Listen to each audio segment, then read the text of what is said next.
Ladies and gentlemen, it is Al Gore versus the George W. 2.0 with Trump and Biden. Let's check it out. Woo! Hello, everyone. Welcome to Driving While Josh. I'm your host, Josh. We are broadcasting live from our mobile Honda studios, sponsored by Civic. So we seem to have a repeat of the 2000 election process. You may remember that. It was Al Gore versus the W, initially called Bush, and Gore conceded.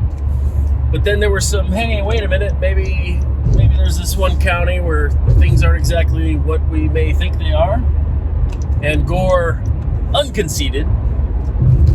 And we waited around for 37 days for them to check hanging chads and to go through the courts and all that fun stuff. That may be, ancient history to some, but I still remember it. It's a bit of a mess.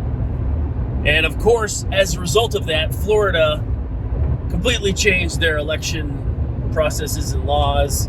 They had a few hiccups, a couple years after that, but they have streamlined their process, and Florida's they're like the BMW or the Mercedes-Benz of voting. They know how to do it. Other states, not so much. Wisconsin, for instance.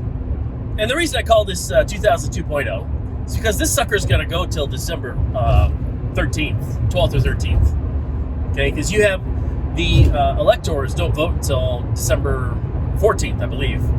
So this is going to be going on for weeks. We just had they're recounting Georgia. I think they're going to start recounting Wisconsin. You still sort of have Nevada up in play. Pennsylvania, they may throw out 800,000 votes that were deemed illegal. Basically, they have 800,000 votes just for Joe. So, they just circled in Joe, nothing else on the ticket, and they all came in late. There's signed affidavits from U.S. postal workers. They're saying, hey, my boss told me to bring these ballots in and I'll postmark them myself, and they would postmark them the 3rd, even though they came in on the 4th, the 5th, the 6th. Signed affidavits, legal documents that if they were basically caught lying or cheating or whatever it is, they have jail time. They can go to jail or suffer serious fines. It's not like just going on TV and making some weird claim. They're writing down the accounts, putting names on it, and signing it as a legal document. A little bit different than some of the other processes that we have been subject to over the last 4 years. Will those things come out as accurate? Who knows? I don't know. But if they get rid of 800,000 votes in Pennsylvania, and most of them showed up, because Trump at 94% reporting on election night in Pennsylvania, he was 700,000 votes ahead. And then somehow, some way, Joe Biden comes up with not only that 700, but is now ahead, 20,000 or whatever it is. I forget what the totals are today. I didn't actually look, but there's some really weird mathematical problems that we kind of have to address here, and everything will come to light. You have a county in Michigan where you had one lady who counted paper ballots and then looked at the totals and said, hey, wait a minute, this isn't accurate. It's off by 6,000 in the wrong direction. Oh, wait, it was a glitch. Just a glitch. Don't worry about it. When we correct it, actually Trump won that.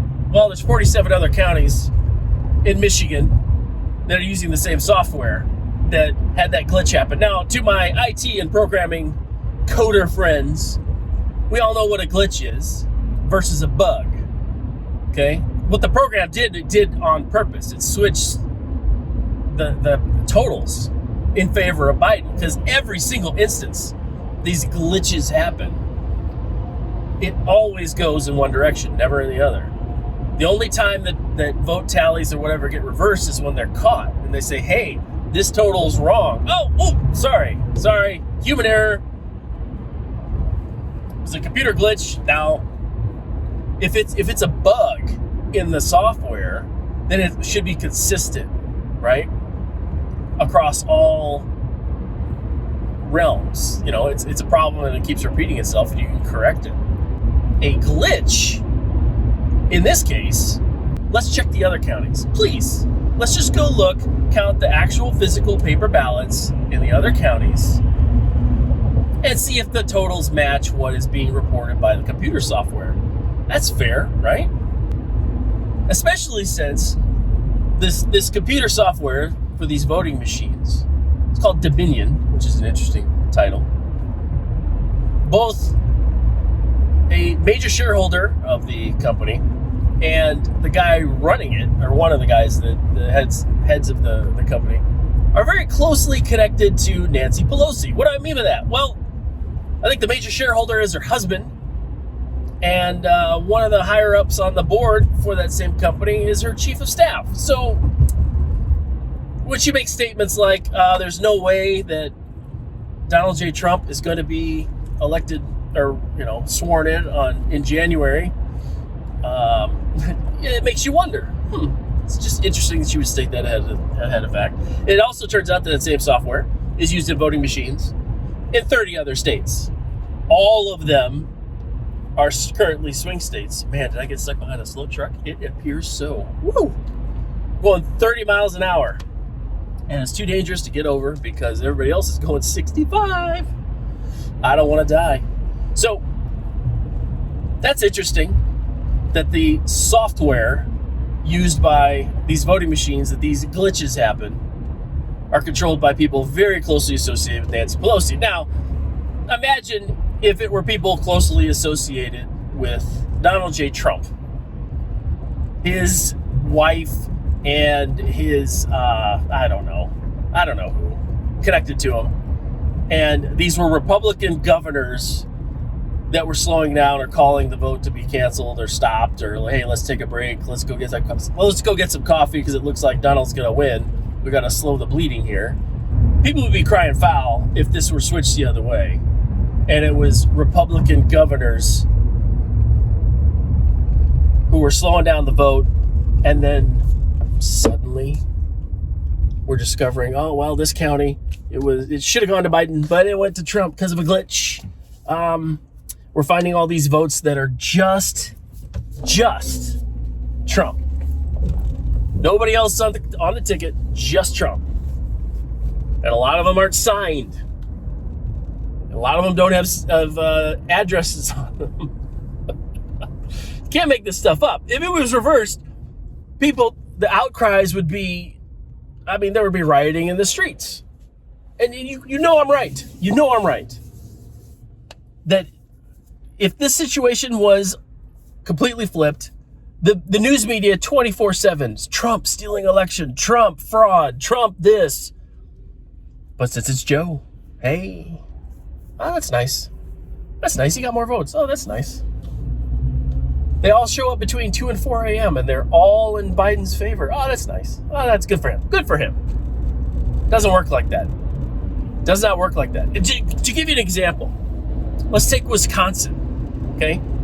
Wisconsin historically has a 66% voter turnout. Okay? This election, almost 30% higher. Okay, so they jumped into the 90s. Okay? Or near the 90s. The chances of that are as follows. Let's just break down that number real quick.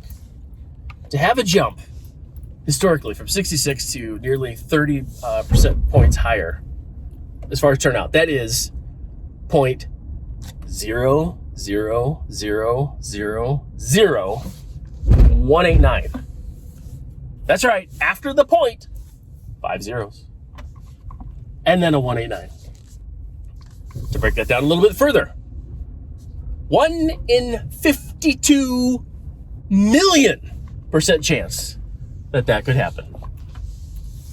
That's right. You heard me correctly. 1 in 52 million % chance that would actually happen.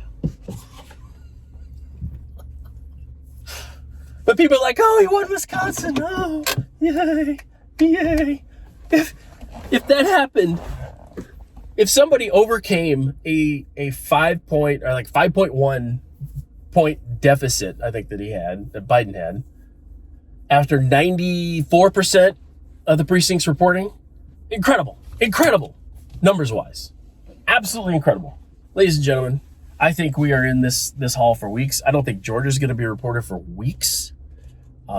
It is not over. I think it is illegitimate for the media to call Biden on this. It's really, really, really bad. Really bad. So we're in it for the long haul. Don't count your chickens before they hatch, people. Don't get too excited. That's it for Driving While Josh. Until next time.